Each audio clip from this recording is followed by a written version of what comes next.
guys, it's Scarlett with Bewitched by Scarlett, and today I'm going to be taking you on a journey as we start our Witchcraft A to Z for Beginners series. So today's obviously A, and for A I've picked altar.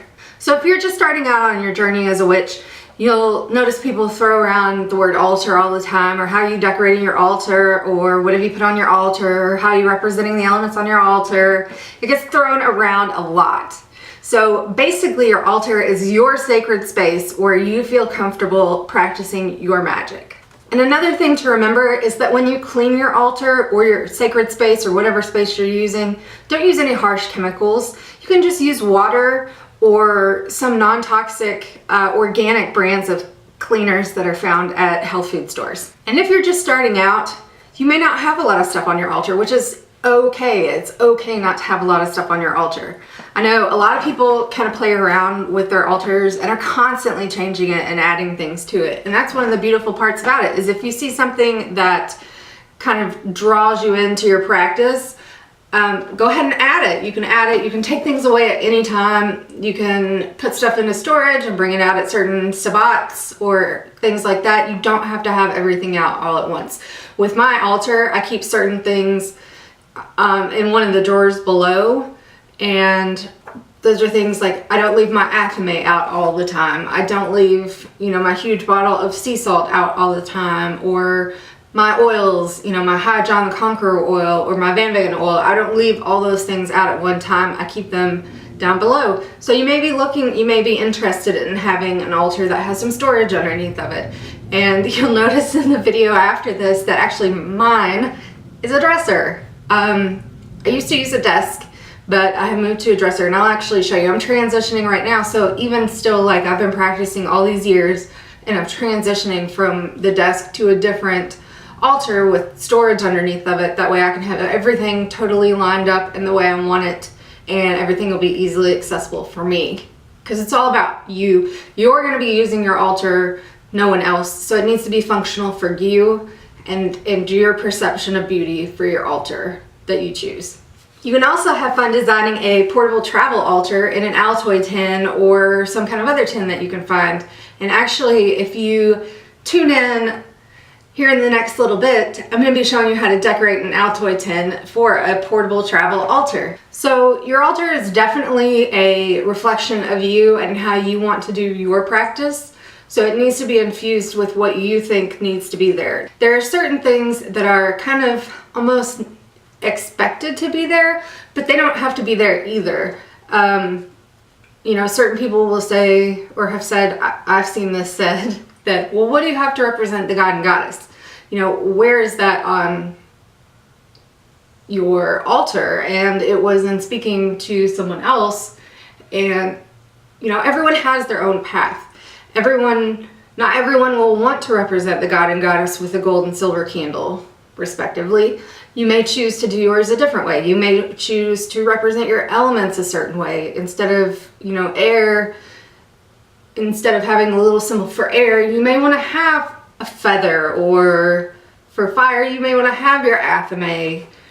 But those don't have to be representatives of those elements at all. Your altar, again, can be whatever you want it to be and whatever you say it is. And that's the beauty behind it.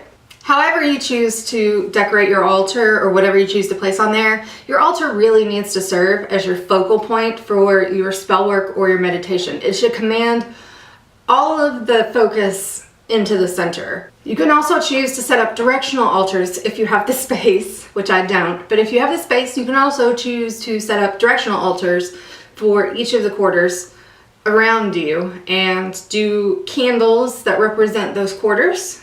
But like I said, I don't have the space for that, and that's not something that I incorporate into my practice, and that's okay. Another thing about elemental altars in your home, such as, a fire altar or a water altar, is that you can actually use them in rooms around your home to kind of get the energy flowing again. So for example, if there's a room where, a lot of arguments take place or something like that, arguments would tend to be like a fiery type element.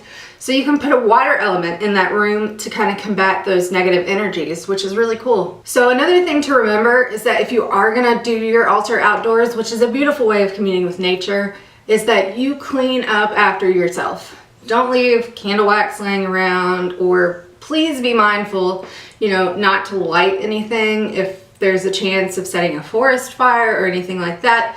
Make sure that you have everything that you need and leave it just as you found it. Don't be a and clean up after yourself. So my personal altar, which I'm getting ready to show you in a few minutes, I don't set up for the sabbats. I set up the rest of my home for those. So my altar is specifically just for my practice only, and everything is within easy reach.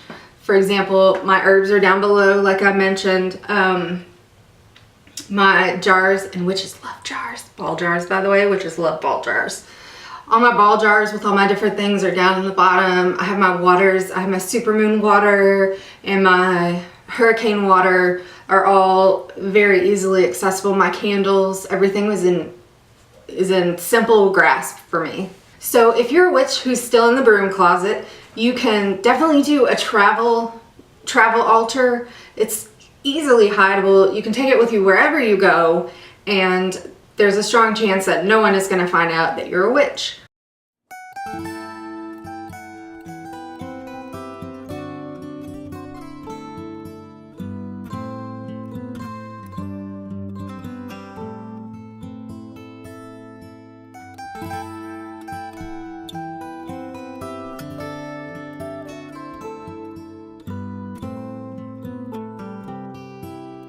So thanks for watching, guys, and I hope that the first ever Witchcraft A to Z kind of gives you some insight into how you can decorate your altar.